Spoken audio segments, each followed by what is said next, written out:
155페이지 보십니다.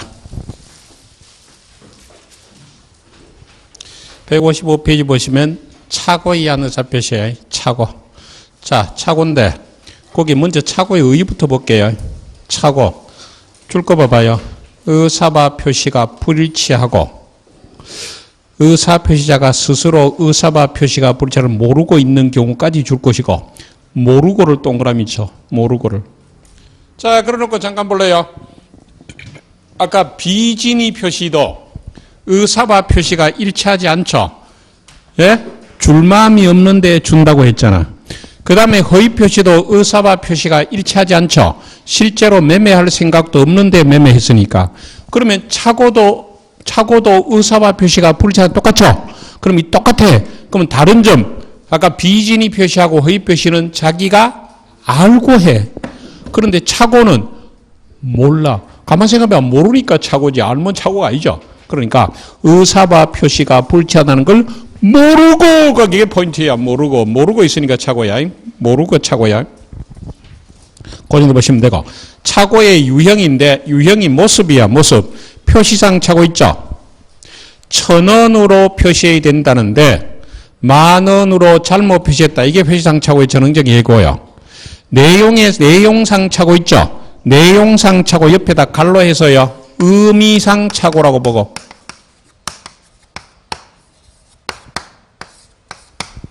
의미를 잘 몰란 거야.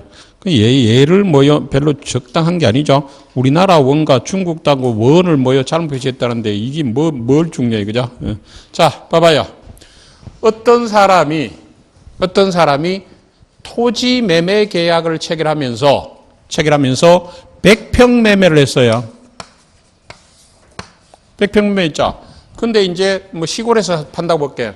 그런데 당연히 100평 매매했는데 계약서에다가 요새 정부가 평을 쓰지 말라고 하니까 아, 평을 제곱미터로 쓰면 되는가 싶어서 100평을 써야 된다는 게 뭘 썼다고? 100제곱미터를 썼잖아. 그럼 이거는 이 사람이 왜 뭘 한 거야? 평과 제곱미터의 의미를 잘 몰랐죠. 평과 제곱미터의 의미를 잘 몰랐다. 이게 무슨 차고라고? 의미상 차고. 다른 말은 무슨 차고? 내용상 차고. 됐죠? 여러분들은 요새 제곱미터라면 팍팍 와요? 예? 안 오잖아. 지금 몇 년이 됐는데도 안 와. 맨날 휴대폰에서 계산하잖아. 제곱미터에다가 얼마 곱하면? 0.3025를 곱하면 뭐가 되는 거야? 평이 되잖아. 맞아요? 몰라? 맞을 낀데? 여러분들이 대답 안 하니까 내가 헷갈리기 시작하잖아. 자신이 없으잖아. 그죠? 맨날 이 짓을 한단 말이야. 이 짓을 하니까요. 그런데 그때 정부가 발표하면서 말했어. 예를 들면 평이란 말 쓰지 말고 제곱미터 써라. 그 다음에 돼지고기 근 쓰지 말고 몇 그램, 킬로그램 쓰라. 그죠? 그래서 왜 그래 바꾸느냐 물어보니까 글로벌 스탠다드로 했었죠. 세계적인 기준이래. 그럼 나 꼭 물어보고 싶어. 그럼 왜 고속도로에 마일로 표현 안 하고 킬로미터 그대로 써? 말도 안 되는 소리잖아. 도로명 주소 바꿨죠? 기억나 안 기억나? 요새 무슨 대로 이게 기억나요? 우리 집 주소도 맨날 휴대폰에 메모해 놨다가 맨날 옮겨 적잖아. 이 도로명 주소에 물론 이제 정식 주소는 들어가 있지만 최대 단점이 뭐야? 무슨 대로이라면 무슨 동인지 모르냐면 낯선 지역에 가서 내가 예를 들면 전주에 가서 그럼 무슨 동인지 알아야 뭘 찾아가는데 무슨 대로 몇 번지 있다고 해놓죠. 돈 어마무시하게 쏟아붓고는 국민들을 몇십 년 오래됐죠. 앞으로도 계속 불편하게 만들어. 그럼 뭐요? 짧기고 지금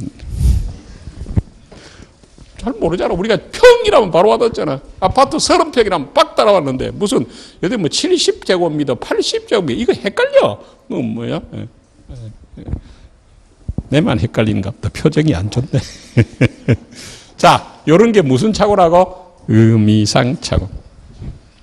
자, 내용상 차고 넘기세요. 내용상 차고는 요거 생각하면 돼. 평을 뭐로 잘못했다?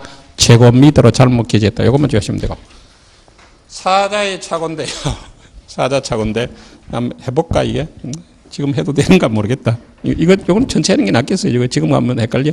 자, 법률에 관한 차고 내려갈게요. 조금만 기다리세요. 기본서에서 해드릴 테니까. 법률에 관한 차고인데, 법률의 규정이나 의 법적 효과에 잘못 일하는데 이렇게 하고 몰라요. 이렇게 하고 모르고 옆에다가 법률에 차고 옆에다 예를 하나 적어.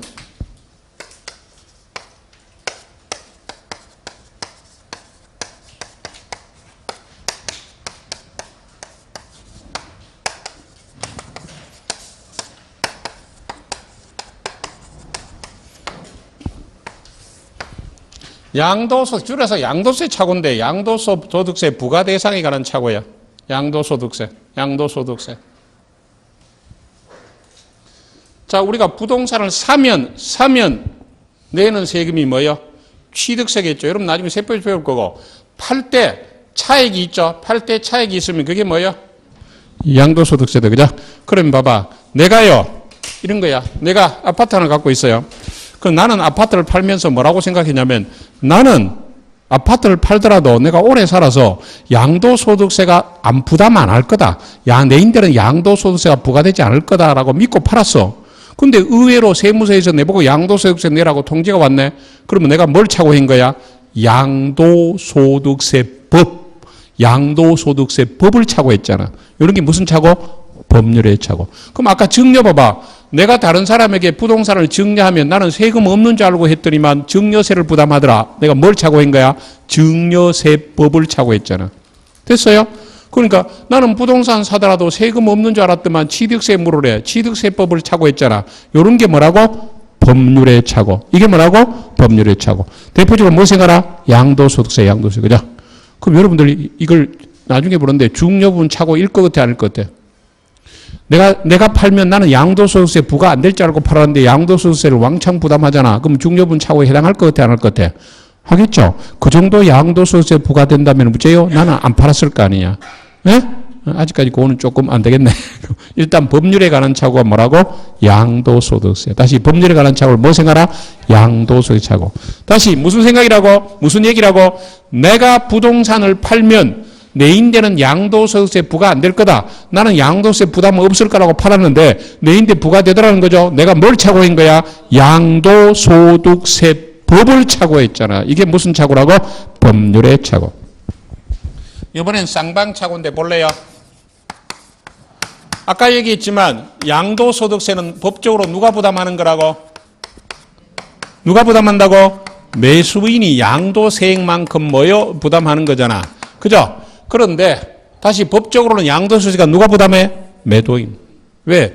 예전에 1억에 샀다가 1억 5천에 팔면 5천만 원의 차익이 있잖아. 그 5천만 원의 차익에 대해서 세금이 부과된다 이 말이야. 그게 양도소득세야. 그죠? 그런데 매수인이 양도소득세를 부담하도록 계약을 할 때 할 수 있다 없다?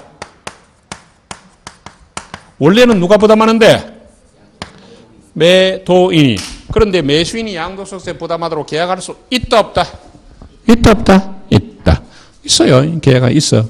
그래서 특히 부동산 가격 상승기에는 매도인이 위에 있죠. 그래서 팔아라 이러니까 양도소득세 부담 때문에 안 된다. 그럼 네 양도소득세 부담해 줄래? 이러면 뭐요? 그래 할게 하는 거잖아. 감이 와요? 그러면 내가 지금 망설이는 이유가 숫자를 쓰면 이해하기 쉬운데 내가 숫자가 엄청 약해서 지금 머리가 막 왔다 갔다 하거든. 한번 해볼게. 실수하더라도 용서해줘요. 쉽게 얘기할게. 봐봐. 이 사람이 원래 1억에 사서 2억 5천만 원에 판다고 볼게. 그러면 차액이 얼마야? 5천만 원인데 그럼 1억 5천에 팔면 5천만 원에 대한 양도세 부과하는데 여기 뭐 기초공제하고 이래. 근데 복잡하니까 잘 모르니까 그러면 양도소득세를 예를 들면요 2천만 원 문다고 예를 들어 볼게. 그죠? 그럼 이 사람은 실제 1억 5천에 팔지만 자기 손에 지키는 건 얼마 지켜? 1억 3천이잖아. 왜? 2천만 원 어디 갖다 줘야 돼? 세무서. 근데 그러면 이 사람은 1억 3천에 팔고요. 1억 3천에 팔고는요. 그럼 1억 3천에 팔면 양도소득세가 확 줄어들겠죠. 원래는 차익이 얼마였는데? 5천만 원이었는데 그 다음에 1억 3천에 팔으니까 차익이 얼마요? 2천만 원으로 줄어들잖아. 그럼 2천만 원에 대한 양도소득세를 물면 예를 들면 1천만 원밖에 안 문다고 볼게.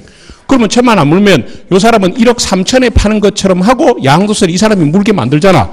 그럼 이 사람은 실제는 자기 주머니에 생기는 게 원래는 자기 주머니에 1억 얼마 들어와야 돼? 3천이 들어와야 되는데 이거 1억 하면 안 된다. 1억 예를 들면 1억 4천에 팔아야 된다. 그건 내가 숫자가 약하다 했잖아. 원래 실제 그러면 1억 5천에 팔고 자기가 양도소득세를 보라면 1억 3천 부담하죠. 1억 3천 자기 주머니 들어오죠. 자기 통장에. 근데 1억 4천에 팔면서 이제 1억 4천에 팔면서 차익을 줄여붙잖아. 그만큼 차익을 줄이고 나머지를 이 사람의 양도소득세 부담하게 되면 실제 매매 대금은 내려갔지만 이 사람은 자기 통장에 1,000만 원 또 꼽히잖아. 대충 알겠죠? 숫자는 알아서 하시고 대충 분위기는 알겠죠? 그러니까 부동산 가격 상승기에 서울 같은 데는 이렇게 계약한다고.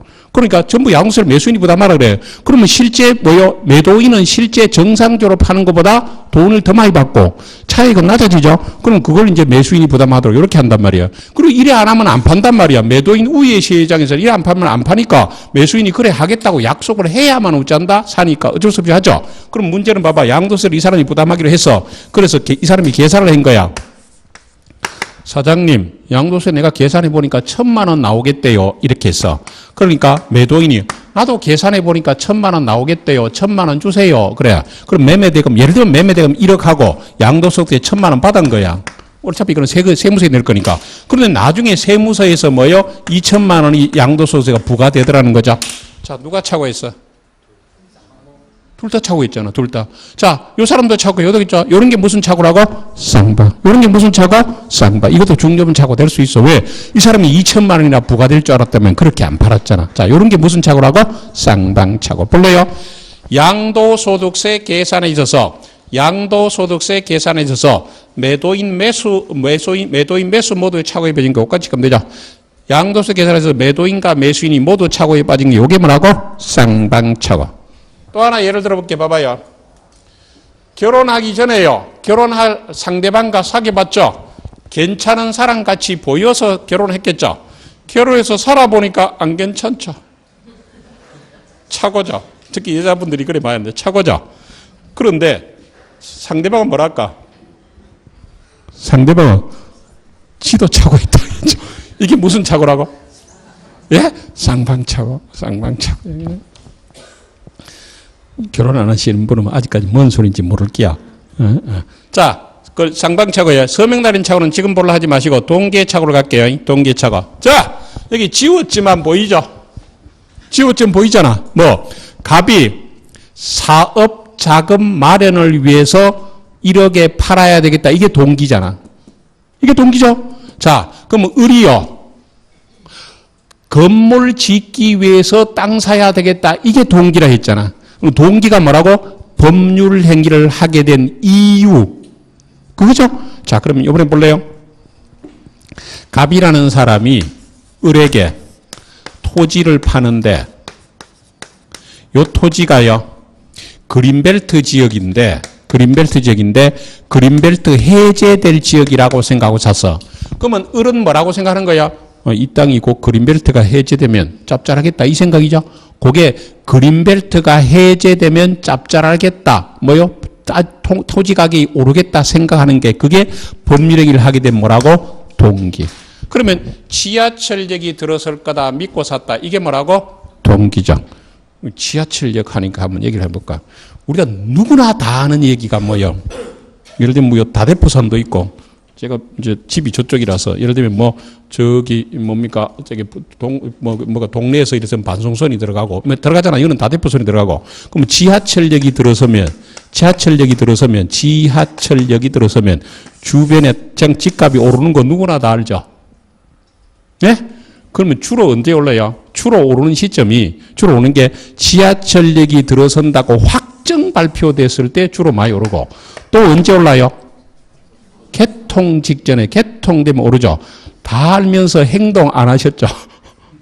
예를 들면 여기 집을 사거나 뭐 이렇게 부동산 안 했잖아. 그러고는 다음에 하면 또 해야지. 자, 그럼 예를 들면 다대선이 연장됐다고 볼게. 그럼 또 어째요? 여기 오르겠죠. 그죠? 누구나 아는데 또 행동 안 하죠. 그러다가 저도 그러거든요. 그러다가 무덤에 비를 세울 때 뭐라고 세울까? 우물쭈물하다가 내 이래 될 줄 알았다. 이렇게 비명을 세우고 또 죽겠죠. 네? 자, 지하철역이 들어설 거라고 땅을 샀죠. 이게 동기란 말이야. 다시 그린벨트가 해제될 거라고 믿고 샀다. 동기. 지하철역이 들어설 거라고 믿고 인근에 땅을 샀다. 이게 동기죠. 그런데 나중에 보니까 그린벨트 해제 지역이 아니고 지하철역이 들어서지 않아요. 그럼 이게 동기가 뭘 일으킨 거야? 착오. 이게 동기의 착오야. 대충 감이 잡아요? 자, 그린벨트가 해제될 거라고 믿고 샀는데 해제직이 아니더라. 지하철역이 들어설 거라고 믿고 샀는데 지하철 이게 동기의 착오야. 그러면 동기의 착오인데 우리가 봐봐요. 착오로 의사 표시를 했잖아요. 그 사람을 표의자라 부르죠. 다시 착오로 의사 표시한 사람을 뭐라 부른다? 표의자. 그럼 누가 표의자야? 우리 표의자잖아. 여기서는. 그럼 이 사람을 뭐로 놓는다고? 상대방. 그럼 요번에는 매도인이 착오를 했으면 누가 표의자가 돼? 매도인이 표의자. 그러니까 표의자가 정해진 게 아니야. 착오를 했는 쪽이 표의자야. 만일에 매도인이 착오하면 매도인을 표의자로 넣는 거야. 자, 두 번째. 그럼 이런 동기의 착오는 원칙적으로 취소할 수 있는가라는 건데 여러분들 동기의 착오가 원칙적으로 이 사람이 알 수 있어 없어? 어쩌나 모르잖아. 그럼 항상 모르면 상대방 보고가 우선이야. 모르니까 상대방 보고 해야 되잖아.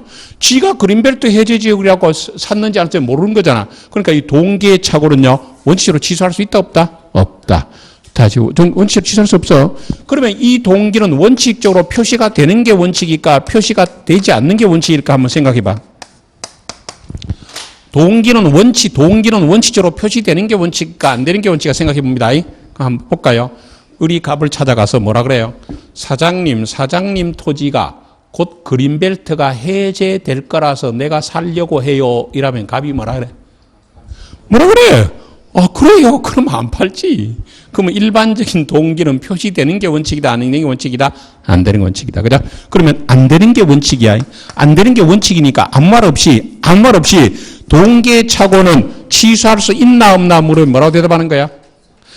근데 아무 말 없이 동기의 착오는 원칙적으로 취소할 수 있나 없나 물으면 뭐라고 대답해? 없다. 왜? 동기는 표시되지 않잖아. 지 혼자 그린벨트가 해제될 거로 믿고 샀다가 해제 안 된다고 취소하면 안 되죠? 다시 원칙적으로는 취소할 수 있다 없다? 없다. 그런데 동기가 표시됐다는 말은 이 사람에게 알려졌다는 말이잖아. 뭐라고?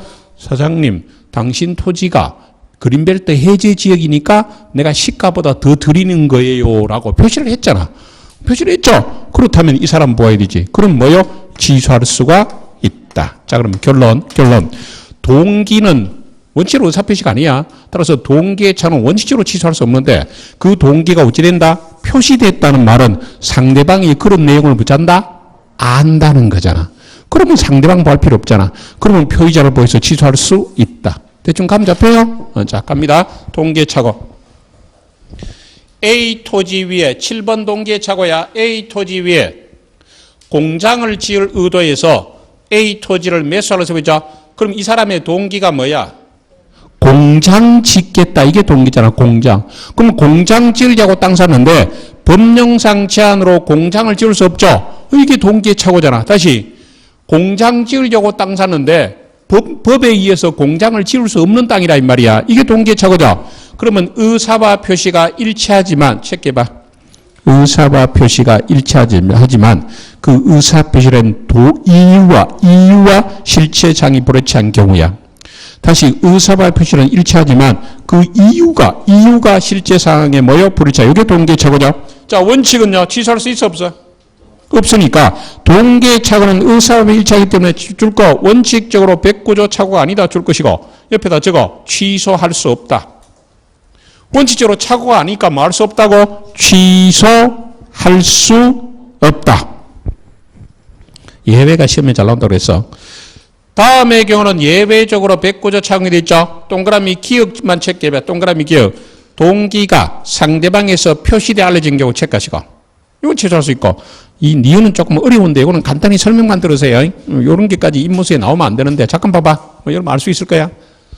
그러면 이 사람이 그린벨트가 해제될 거라고 믿게 된 계기가 이 사람이 착오를 유발시키거나 동기를 제공한 거야. 이게 무슨 소리냐면 갑이 을 보고 뭐라 했을까? 갑이 내 토지가요. 내가 부산시 도시계획을 잘 알고 있는데 내 토지가 그린벨트 해제 예정 지역에 있어요라고 누가 얘기했다고? 갑이 했잖아. 그러면 갑 때문에 이게 그린벨트가 해제될 거라고 믿게 됐단 말이야. 그러면 이 사람이 유발시켰으니까 이 사람이 표시되지 않았더라도 뭐 할 수 있어야 돼? 취소할 수 있어야 되죠. 그러니까 상대방이 뭐 시켰다고? 유발시켰잖아. 착오를 뭐 시켰다? 유발. 그래서 니은의 동기의 착오가 우진했다고? 상대방에 의해서 우진했다고? 유발됐죠. 그럴 때는 상대방에게 표시되지 않은 것도 뭐요? 착오가 된다. 그렇죠. 갑니다. 착오의 의사표시가 성립한 게 효과인데 의사표시를 원칙으로 유효하죠. 다시 다만 의사표시자가 의사표시를 취소하면 소급해서 뭐냐 이건 천천히 볼 거야.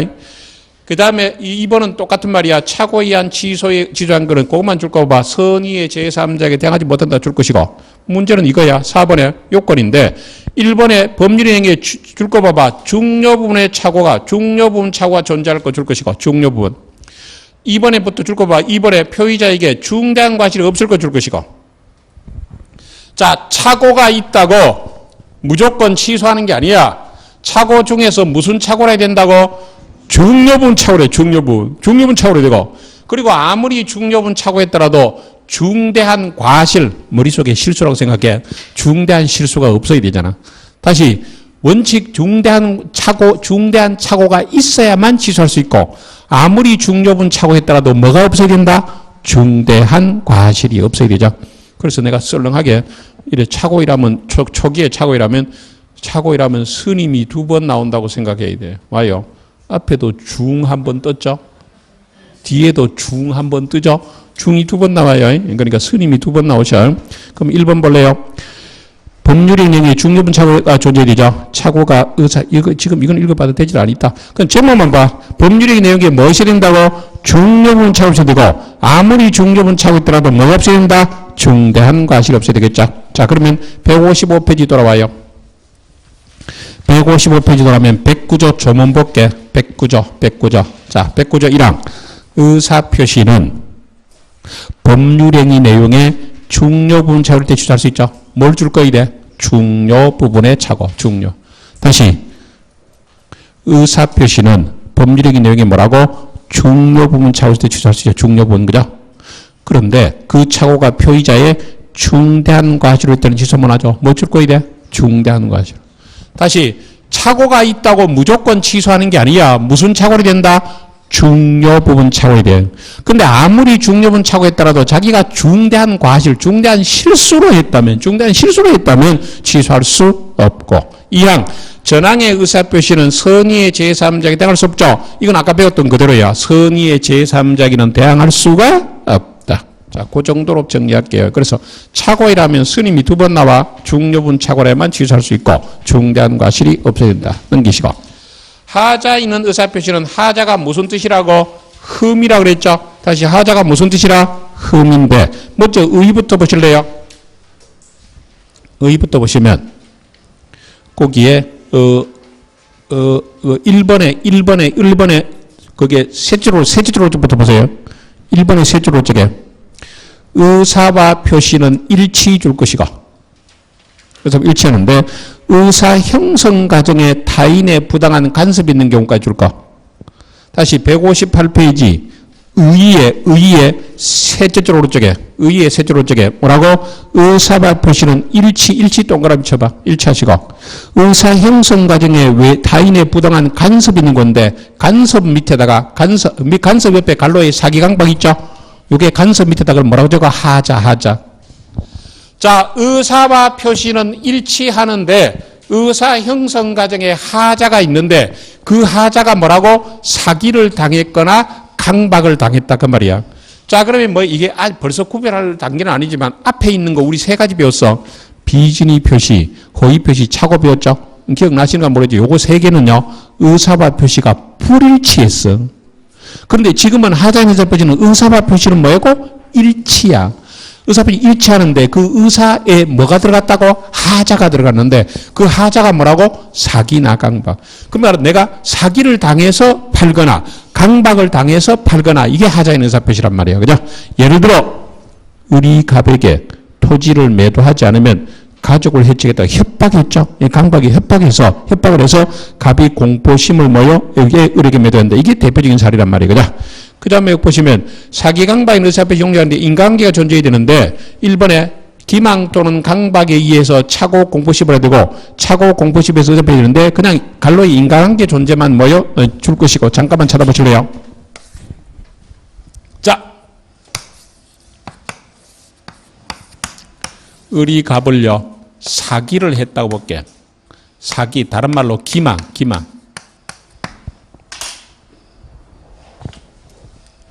사기를 했다. 다른 말로 뭐요? 기망. 그러면 잠깐 보실래요? 을이 갑에게 뭐라고 했냐면요. 을이 갑에게 뭐냐면 네 저기 예를 들면 뭐요? 장림동에 토지 한 필지 있지. 그래. 내가 오늘 부산시 도시계획 담당자 만났는데 네 토지 갖고 있는 그 지역이 개발 제한구로 묶인다라고 거짓말했어. 다시 실제는 아닌데 이 사람에게 뭘 속였다고? 개발 제한구로 묶인다. 따라서 그 계획이 발표되기 전에 계획이 12월 1일 날 발표된다니까 빨리 팔아라 이렇게 속였다고 볼게. 그러면 이 사람 못 잔다? 기망을 했잖아요. 속였죠? 뭐라고? 네 토지가 개발 제한구로 속였잖아. 그래서 기망해서 저 사람 뭐에 빠뜨려? 착오에 빠뜨렸잖아. 뭐라고? 자기 토지가 개발적으로 묶인다고. 그래서 착오하에서 이런 걸 외울 필요 없어요. 분위기만 보시면 돼. 착오하에서 우리 뭐라 그래? 빨리 발표되기 전에 빨리 내인데 헐값을 팔아라. 내가 알아서 처리해 줄게. 그랬죠? 그래서 이제 팔겠다는 의사표시를 했잖아. 그러면 요게 기망행위와 기망을 당해서 착오에 빠뜨려서 착오하에서 의사표시한 뭐가 있어야 된다고? 인과관계 있어야 돼. 인과관계. 그 말은 을이라는 사람으로부터 속임을 당해서 사기를 당해서 속임을 당해서 팔겠다는 의사를 결정해서 내가 니인데 팔게 이렇게 해야 된단 말이에요. 인간이 있어야 되죠? 근데 문제 중요한 거는요. 2단의 고의가 중요해. 다시 중요한 거는 뭐라고? 2단의 고의인데 잠깐 보실래요? 요 사람을 속여서 착오에 빠뜨려야지 1단계고요. 착오하에서 저 사람에게 팔게 만들어야지 2단이야. 그러니까 그냥 말로 하면 어째요? 저 사람을 속여서 내가 땅을 사야 되겠다라는 뭐요? 고의를 갖고 해야 돼. 고의. 그럼 아까 뭐라고 했어? 고의는요. 그냥 말로 하면 어쩐다? 일부러라는 개념이죠. 이제 의도를 갖고 하는 거고 과실은 무슨 소리야? 실수로 주의음 위반이죠. 그러면 이런 걸 어쩔까? 이런 거 잠깐 들어봐. 을이요. 우리 지난주에 있지만 제가 술을 좋아하는데 을하고 갑하고 술을 먹고 있었어요. 그럼 남자분들 다 그런 건 아니지만 술을 먹다 보면 괜히 해갖고요. 말이 많죠. 가끔씩 어떤 경우는 특정한 주제가 나오면 막 열을 내갖고 막 얘기하죠. 그러놓고 다음날 보면 무슨 생각돼? 내가 몰라 그리 열심히 얘기했노? 이상한 거죠. 그러니까 술을 먹으면 말이 많아져. 그래서 을이 지금 마침 자기가 부산시 도시계획에 대해서 얘기를 하는 그 주제가 그거였어. 그러다 갑자기 자기가 엄청 많이 아는 것처럼 자기가 부산시 도시계획을 많이 아는 척 업돼가지고 실수로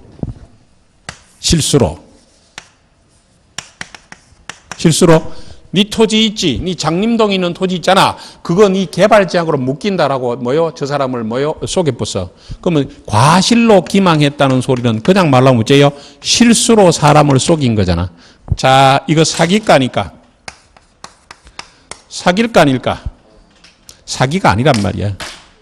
사기가 아니야. 그럼 사기가 되려면 어째야 돼? 2단에 뭐가 있어야 돼? 2단에 뭐가 있어야 되는데? 고의가 있어야 돼. 2단이, 이거는 1단, 2단인데, 요거는 2단은 지금 무시해도 돼. 그럼 중요한 거는 뭐요? 고의가 있어야 돼. 그러면 이제 생각을 이렇게, 고의가 있어야 된다는 말은 뭐요? 저 사람을 속이겠다는 생각으로 속여야 사기지. 말을 하다가 실수로 저 사람이 속은 거는 사기다 아니다? 아니다. 다시, 그 사람을 속이겠다는 생각으로 속여야 사기가 되지. 실수로 속인 거는 사기가 아니다. 그 말을 법적으로 말하면 어째야 돼? 사기자에게는 뭐가 있어야 된다? 2단의 고의가 있어야지. 과실로 속인 거는 실수로 속인 거는 사기가 아니다. 그래서 2번이 중요해. 뭐가 있어야 돼? 2단에 뭐가 있어야 된다고? 고의. 다시 2단에 고의가 있어야 돼. 읽어볼게. 사기자 또는 강박자에게 타인을 기망하거나 강박해서 그 타인을 착오 또는 공포심에 빠지게 하는 고의와 착오 또는 공포심에 빠진 상태에서 의사표현한 고의, 2단의 고의가 실이죠. 그 2단의 고의 다시 한번 체크하시고 따라서 줄 거 볼래요? 과실에 의한 기망이나 강박은 인정되지 않는다. 그거 줄 것이에요. 마지막 줄에 과실에 의한 사기나 기망이나 강박. 그죠? 그러면 실수로 속인 거 사기가 아니고 실수로 겁먹게 만드는 것은 강박이 아니다. 다시 사기나 강박이 되려면 뭐가 있어야 된다? 2단에 뭐가 있어야 돼? 고의. 그 사람을 속이겠다는 고의. 그 사람을 겁먹게 만들겠다는 고의가 있어야 되지. 실수로 속인 것은 사기가 아니고 실수로 겁먹게 만든 것은 강박이 아니다. 그 다음에 기망 또는 강박의 위법이 되어야 기망 유효성인데 마지막 줄요. 여기서 배우는 거래관념이나 신의성실의 원칙에 반하는 것을 의미하죠. 그래서 거래관념, 신의성실의 원칙에 반하는 정도 돼야만 뭐가 된다고? 사기가 되는데 이거는 분위기만 보실래요? 한번 들어보실래요? 아파트를 분양하면서 지하철역에서 5분 거리 이렇게 그런 거 많이 보셨죠? 분양 광고 많이 보셨어? 지하철 예를 들면 하단역에서 5분이래요. 걸어보니까 얼마 걸리던가요? 15분 걸리죠. 20분 걸리죠. 그래서 그 건설회사에서 왜 사기쳤노 이라니까 자기들이 뭐라 그래요? 우리는 직선거리로 5분이라 하죠. 또는 마라톤 선수가 뛰어서 5분, 날아서 5분인가? 이건 사기다 아니다. 이건 아니라는 거죠. 아니라는 거야. 그러니까 이 정도는 사회관념에, 거래관념에 반하잖아. 오다 보니까, 뭐더라? 그게, 큰 길가에 오다 보니까 아파트 하나 짓는 게 동원에서 짓는 거 있던데, 이게 무슨 역이야? 사하역이야? 예? 사하역, 동원, 로얄, 뭐예요?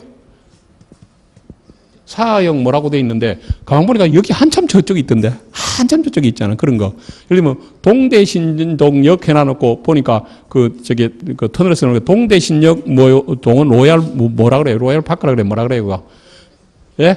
그런데 보니까 동대신역은 한참 저기 있더라고. 그래서 근데 그건 사기다 아니다? 아니라 말. 이런 거는 이거 정도까지는 사기가 아니에요, 그죠? 대충 분위기 아시겠어? 그러니까 특히 광고는 다소의 과장이 있더라도 사기다 아니다? 아니다. 그죠? 그래서 옆에 그 예를 한번 볼까? 판례 한번 분위기를 보세요. 나중에 판례 많이 볼 거야. 상품의 선정 광고에서 다소의 과장 허위가 수반되는 것은 일반 상거래 가능과 신의 취급의 시대에서는 기망이 거래세. 따라서 어째요? 이런 거 많이 보셨죠? 상가를 분양하면서 일정 수익을 보장한다는 취지의 광고를 했죠? 이런 거 보셨어? 예를 들면 특히 무슨 제주도에 호텔 분양하면 예를 들면 7천만 원만 투자하면 월 140만 원을 따박따박 입금 이런 거 보셨어? 예, 그죠? 그러면 이제 나중에 따박따박 입금은 커녕 몇 년은 따박따박 하지 1, 2년 따박따박 입금되다가 그 다음에는 뜨문 입금되다가 몇 년 지나니까 원금 깎아먹기 시작했죠? 사기다 아니다? 사기다 아니다? 아니라는 거야. 이거는 자기가 판단해서 하는 거야. 아니야. 그래서 다시 상가를 분양하면서 일정 수익을 보장한다는 취지의 광고를 했다고 해서 이로써 상대방 기망에서 분양계약을 체결했다 하거나 상대방이 계약의 중요 부분에 관해서 착오를 일으켜 분양계약을 체결했다고 볼 수는 없다. 결론! 사기다 아니다? 사기가 아니다. 사기가 뭐라고? 아니다. 그러니까 그럼 우리는 어째 이래? 광고 그대로 믿으면 안 돼. 광고 그대로 믿으면 안 돼. 그러면 자기가 어째요? 판단해서 해야 투자를 하거나 계약을 해야 되지. 광고 믿고 하더라도 사기가 아니다. 그 다음에 강박의 이유 똑같아요. 강박이라고 접근하면 상대방이 불법으로, 자, 줄 거 볼래요? 상대방이 불법으로 어떤 해악을 고지함으로써 말미암아 공포를 느끼고 의사표시한 것, 그까지 줄 것이고, 어떤 해악을 고지라는 말 줄 거. 포인트가 뭐라고? 해악을 고지야. 해악을 고지. 그러면 잠깐만 찾아보실래요?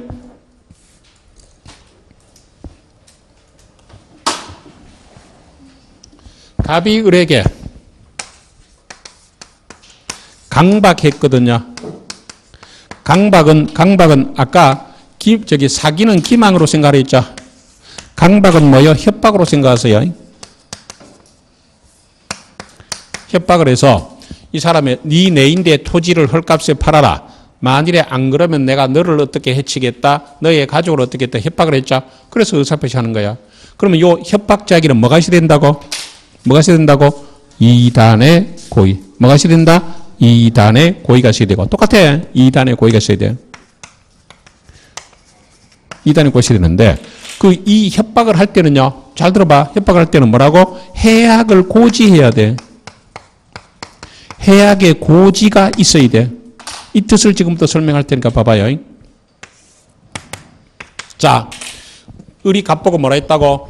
네 땅 내인데 헐값에 팔아라. 만일에 안 팔면 내가 너를 해치겠다. 뭐 한 거야? 해악을 알려줬잖아. 너 내인데 땅 헐값에 팔아. 만일에 안 그러면 내가 너의 가족을 어떻게 해치겠다. 뭐 한 거야?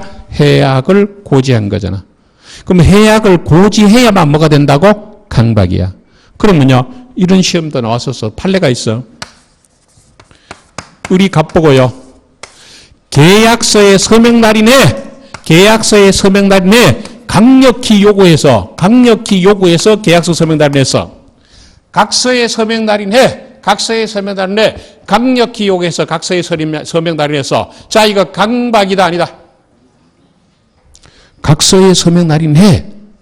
그건 강박이 아니야. 와요. 해악을 고지하지 않았잖아. 다시.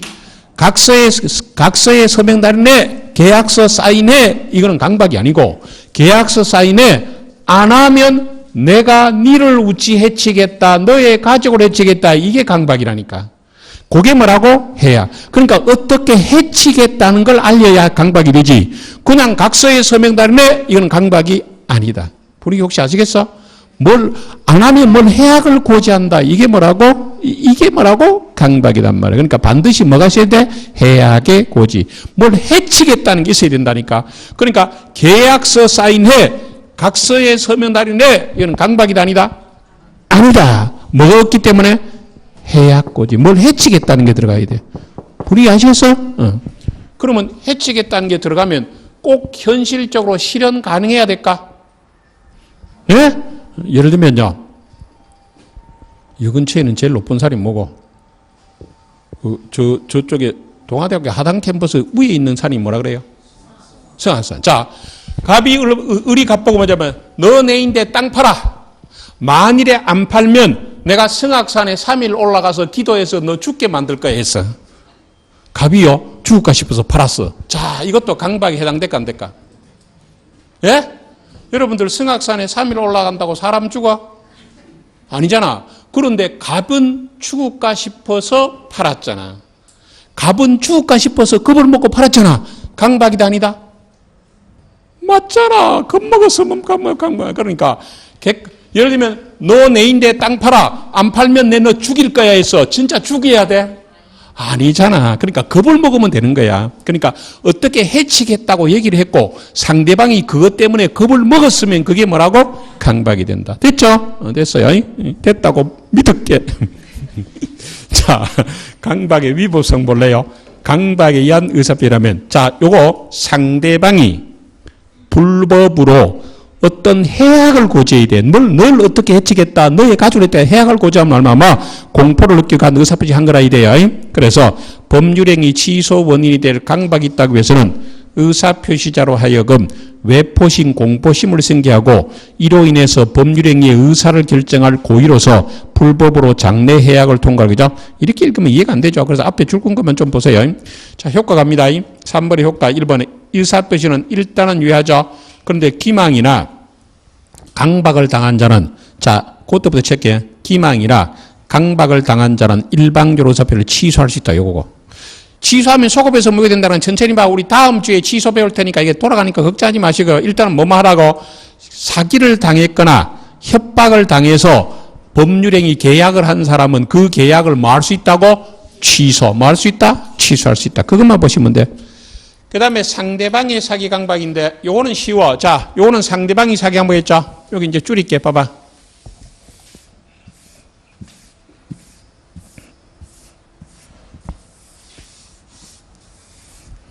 자, 을이라는 사람이 갑을 사기를 하거나 강박을 해서 시세보다 헐값에 샀다고 볼게.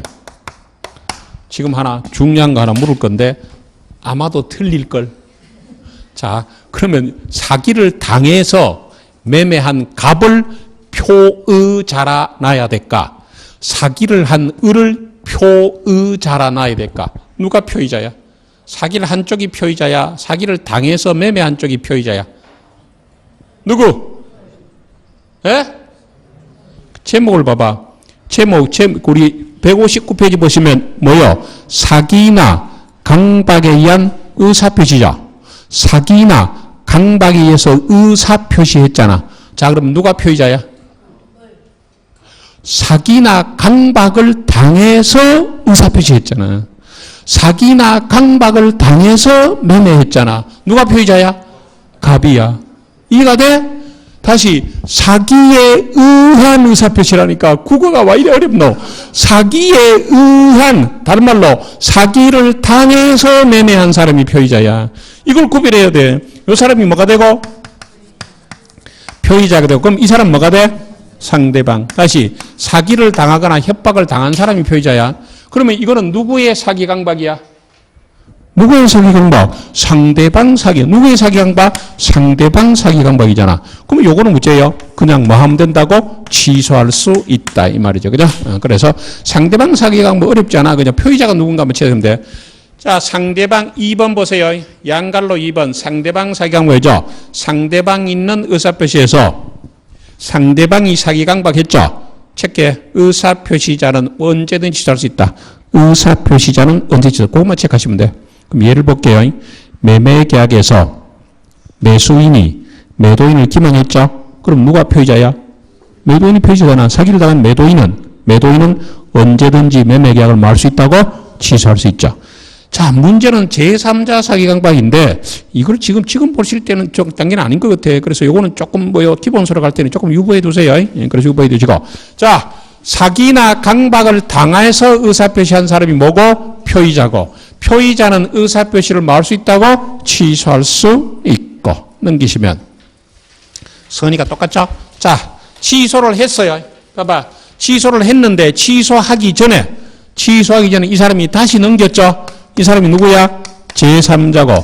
이 사람이 만일에 뭐라면 모르고 치르겠다. 보대한데? 보대. 똑같아요. 요거는. 그래서 그거 첫 줄만 짚고 끝낼게.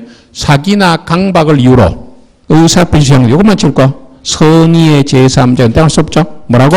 선의의 제3. 이건 똑같은 얘기야. 그러니까 이 사람에게는 대항할 수 없다는 말은 다른 말로 제3자는 보호가 된다 안 된다? 된다. 제3 보호되죠? 그렇게 보시면 되고. 그래서 사기나 강박은요. 사기나 강박은 원칙적으로 표의자는 말할 수 있다고 취소할 수 있고. 제3자 사기 강박은 요 분순안에는 좀 보기는 좀 그래요. 자, 오른쪽에 간단한 거니까 오른쪽에 간단히 볼게요. 이거는 간단히 보는 건데 많이 적어놨네. 자, 상대방 없는 의사표시죠. 자, 우리 지난주에 배운 것 중에서 상대방 없는 단독행위 혹시 무슨 예인지 기억나세요? 미안합니다. 일주일 전에 거 물어서. 똑같아. 계속 반복할 거야. 걱정하지 마. 유언하고 재단법인 설립. 유언하고 재단법인 설립이니까 상대방 없는 단독이었죠. 자, 그러면 상대방이 없으면 상대방에게 의사표시가 도달할 필요 있어 없어? 없잖아. 그러니까 의사표시가 언제 생겨? 의사를 표시할 때 생기는 거야. 그러면 상대방 없는 의사표시는 의사표시자가 체크하시고 의사표시자가 의사를 표시한 때 그것만 체크하면 끝내. 의사표시자가 의사를 표시한 때. 그리고 나머지는 지금 안 봐도 돼. 중요한 거는 상대방이 있는 의사표시야. 그럼 들어볼래요? 상대방이 있을 때는 어째야 돼요? 상대방이 반드시 뭐 해야 돼? 도달돼야 돼. 다시 상대방이 있을 때는 그 의사표시가 어째 된다? 상대방이 무죄 된다고? 도달해야 돼. 그래서 도달주의가 원칙이야.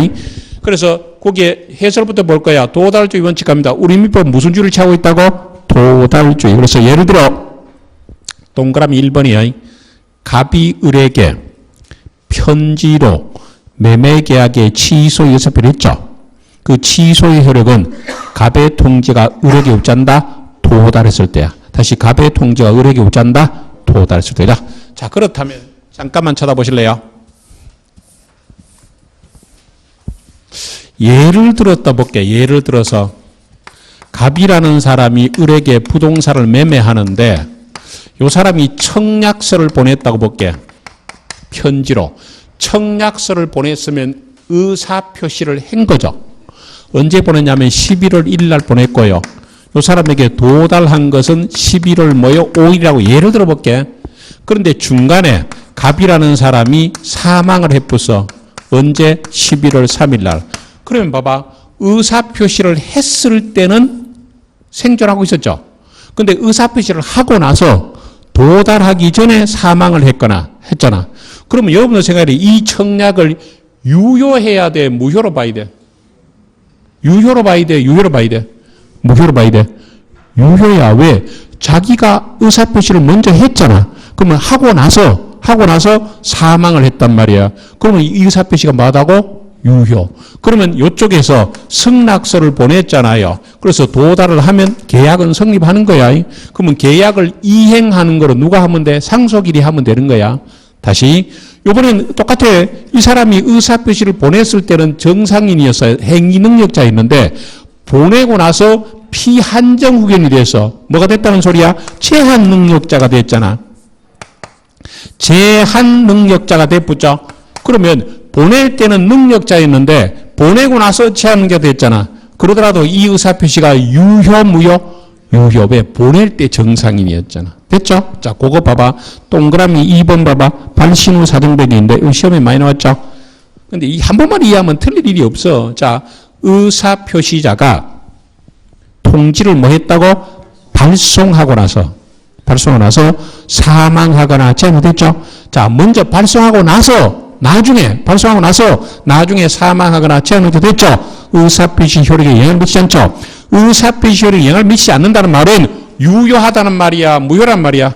유효하다. 효력이 발생한다? 유효하다. 적어봐. 이런 말이 이제 익숙해져야 돼. 의사표시에 영향을 미치지 않는다. 그런 말은 그 의사표시가 뭐하다는 말이야? 유효하다. 밑에 지금 원칙만 보면 되지. 지금은 예배 볼 단계는 아니에요. 넘기시고. 그래서 우리 민법은 무슨 지를 취하고 있다고? 우리 민법 뭘 취하고 있다고? 네, 도달주의체. 그러면 잠깐만 쳐다보실래요? 자, 예를 들어서요. 이 사람이 청약서 보냈는데 도달했어요. 근데 갑자기 사망을 했어요. 근데 이 사람이 승낙서를 보내려고 보니까 저 사람이 사망했다는 소식을 들었어. 그러면 이제 죽은 사람인데 보낼 수는 없잖아요. 그럼 누구인데 보내야 돼? 상속인에게 보내야 되겠죠? 그런데 상속인이 누군지 알 수 없을 수 있죠? 상속인이 누군지. 그런데 상속인이 누군지는 알아냈는데 어디 사는지 주소를 모를 수 있죠? 그럼 편지를 보낼 수 없잖아. 그러니까 내가 누구인데 뭔가 해야 되는데 누구인데 해야 되는지 모르겠다. 누군지는 알아냈는데 뭐요? 어디 보낼지 주소를 몰랐다. 그럼 어디를 가면 되냐? 법원에 가면 돼. 법원에 가서 신청하는 걸 공시송달이 하거든요. 그럼 그냥 부르기만 들어봐요. 부르기만. 그럼 법원에 신청하면요. 법원에서 검토를 해서요. 그 서류를 뭐요? 그게 받아서 법원에서는 뭐요? 수령하고 그 내용을 법원 게시판에 붙여요. 법원 게시판에 붙이죠. 그러면 법원 게시판에 붙여서 2주일이 지나면 상대방에 도달한 거로 본다. 이게 뭐라고? 공시송달이야. 다시 내가 누구인게니까 의사표시를 해야 되는데 누구인데 해야 될지 모르겠다. 누구인데 해야 되는 건 알겠는데 어디 사는지 모르겠다. 그럼 뭐 하라고? 법원에 가서 뭐 하라고? 공시송달. 뭐 이해를 하시겠지만 한 예를 들어볼게요. 이거는 실생활 관련된 건데 작년인가 어떤 분이 이렇게 인데 이제 상담 오더라고. 뭐냐면 예전에 그렇게 좀 중소기업에 정수기를 썼는데 렌탈로 와 매달 얼마 주잖아요. 근데 했는데 매달 얼마 주고 정수기 렌탈해서 관리를 해주는데 어느 날 그 회사가 부도가 났는지 뭐 법정 관리 들어갔는지 그 관리하시는 분도 안 오고 회사에 전화해도 전화해도 전화도 안 받는 거야. 그래서 이분이 속칭 창고에다가 그 정수기를 처박아 놓고 다른 걸 썼대. 그런데 몇 년이 지나니까 변호사 사무실에서 내용 증명이 날라오는 거야. 뭐라고? 몇 년 동안 밀린 관리비 내놓으라고. 예? 그럼 여러분들 이런 거 소송하면 이길 수 있을까? 질 수 있을까? 물론 잘 모르지만 질 가능성이 많아요. 왜? 해지 의사표시를 안 했잖아. 나중에 해지 배우는데 관리가 예를 들면 2달 동안 관리도 안 오고 이러니까 나 이거 정수기 안 쓸래요. 이렇게 해지 의사표시를 해야 되거든요. 그러면 해지 의사표시 해야 되는데 회사가 있을 때는 어째요? 회사에다 내용증명 하나 띄우고 그걸 보관하고 있으면 돼. 그런데 회사에도 전화도 안 받는다고 가만 창고에 처박아놓고 있다가 나중에 아무 일 없을 가능성이 많지만 이런 경우가 덜어 있단 말이야. 그럼 여러분들이 이제 배웠으니까 어째요? 좀 귀찮지만 어디로 가야 된다고?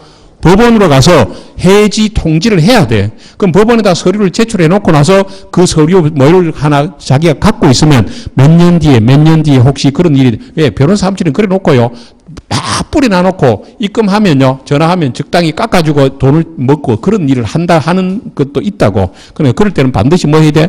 법원에 가서 공시송달을 해놓고 나면 나중에 연락이 오면 공시송달을 했다. 이렇게 하면 끝나는 거죠. 그러니까 다시 내가 누구인데인가 뭔가 의사표시를 해야 되는데 청약을 하든 승낙을 하든 아까처럼 해지를 해야 되는데 누구인데 해야 될지 모른다? 상대방이 모르거나 상대방은 알아놨는데 어디에 해야 될지 주소를 모르죠? 그럼 어디다 한다고? 법원에다 하는 게 이걸 뭘 한다고? 공시송달. 자, 113조. 표의자가, 의사표시자가 과실 없이, 제한 없이, 과실 없이, 잘못이 없어야 돼. 과실 없이 상대방을 알지 못하거나 상대방의 소지를 알지 못했죠. 두 가지. 하나는 뭐고? 상대방을 알지 못하거나 하나는 뭐요? 상대방의 소지를 알지 못하죠. 그럼 의사표시는 민사소송법의 공시송달에 관한 규정에 송달할 수 있는데 그 전문만 보시고 밑에 의의는 그냥 분위기 보시면 돼. 상대방에게 도달할 소리를 어디다가? 법원에 신청하는 거야. 법원에 보관했다가 당사자가 나타나면 언제라도 교부할 뜻을 법원 게시판에 붙여놔. 그러면 그건 안 나왔지만 공시송달은 2주일이 지나면 뭐예요? 도달되는 2주일이 지나면 그죠? 그래서 이게 뭐라고? 공시송달. 한 번만 더 볼까? 113조. 표의자가 과실 없이 상대방을 알지 못하거나 상대방의 소지를 알지 못하죠. 그러면 의사표시는요. 민사소송의 공시송달 규정에서 송달할 수 뭐라고? 있다. 그 정도 볼게요. 최양력자는 지금 안 보셔도 돼. 다음 그 기본 수위 볼 거야. 이렇게 의사표시를 마무리 지었어요. 조금 쉬었다가 대리 들어갈게요.